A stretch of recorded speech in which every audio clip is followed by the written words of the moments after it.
In this video, we'll take a detailed look at how the most common type of clutch works, the friction clutch. We'll explain the function of each component so you can clearly understand how the entire mechanism operates. Finally, we'll examine the different actuation systems and how they work.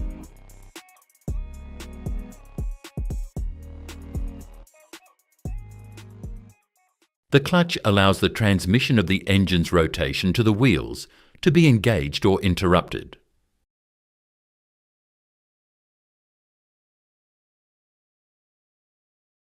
In a vehicle, it is located between the engine and the gearbox.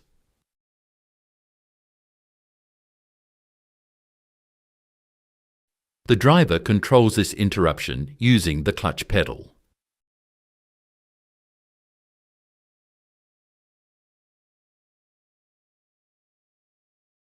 The friction clutch transmits the engine's rotation using a friction disc, which is the most important component of the mechanism.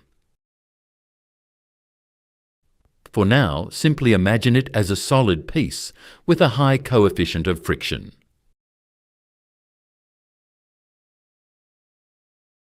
When the clutch is fully assembled, the disc is pressed firmly against the crankshaft flywheel. This friction locks the disc to the engine's rotation. The disc is directly connected to the gearbox input shaft, as you can see. As a result, the mechanism already transmits the engine's rotation to the wheels. The other half of the clutch is responsible for pressing the disc and releasing it when necessary.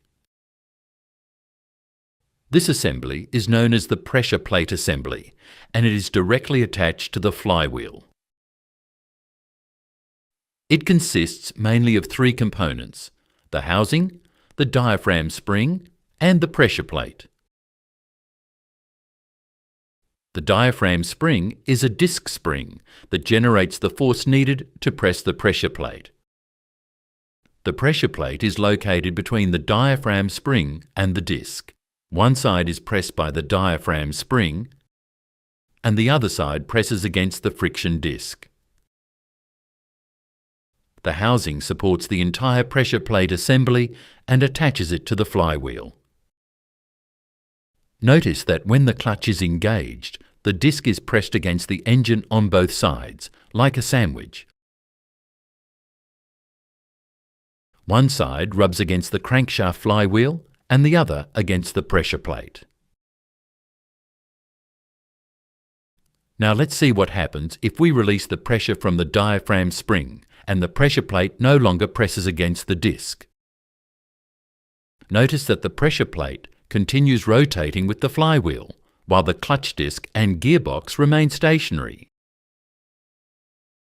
At this point, it becomes clear that if we want to transmit the engine's rotation to the wheels, the clutch disc must be pressed firmly against the flywheel. And to interrupt the transmission, we simply release this pressure.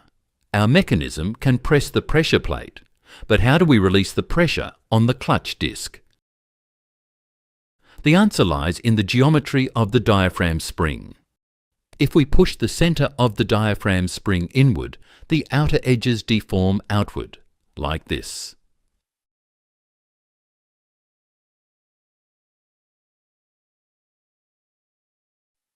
This force is applied by a thrust bearing, which can apply force while rotating together with the diaphragm spring. When this happens, the diaphragm spring stops pushing the pressure plate against the clutch disc.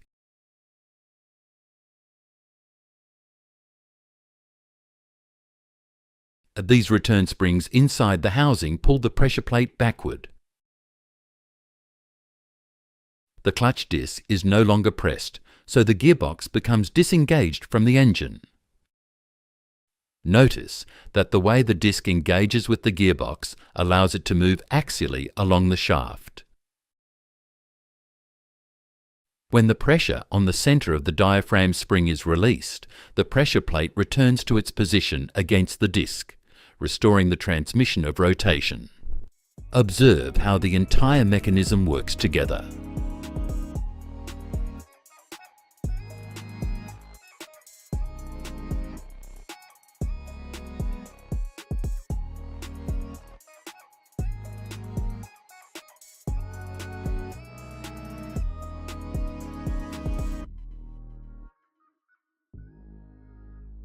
Now let's look at the actuation system. This system transmits the action of the clutch pedal, applied by the driver, to the diaphragm spring. The most commonly used system today is hydraulic actuation. A master cylinder located at the pedal converts the mechanical movement of the pedal into hydraulic pressure in an incompressible fluid. This pressure is transmitted to a component called the slave cylinder. The slave cylinder converts the hydraulic pressure back into mechanical motion. A release fork receives force from the slave cylinder and presses the release bearing against the diaphragm spring. In this way, the clutch is actuated directly by the driver's pedal.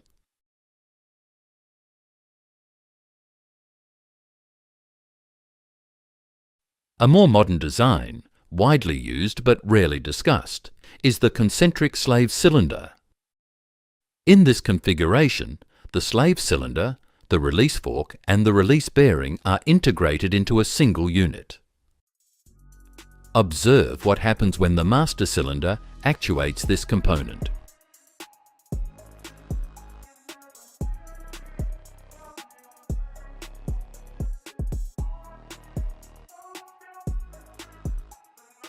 Earlier, I asked you to imagine the disc as a single solid piece. In reality, it is made of several components riveted together, which function as a single assembly. The gearbox input shaft splines engage with the hub, which is a separate component of the clutch disc. The disc transmits rotation to the hub through these springs. This design helps dampen engine vibrations, transmitting a smoother and more stable rotation to the gearbox.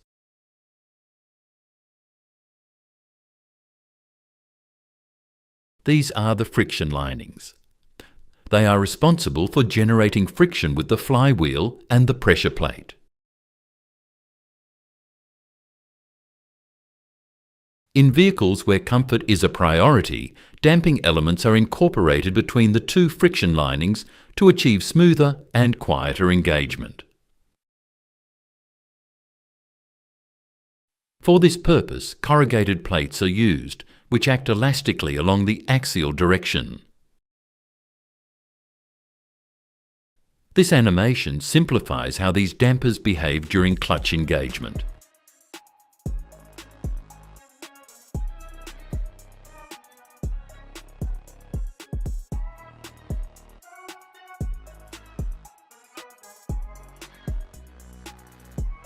And that's how a clutch works. See you in the next video.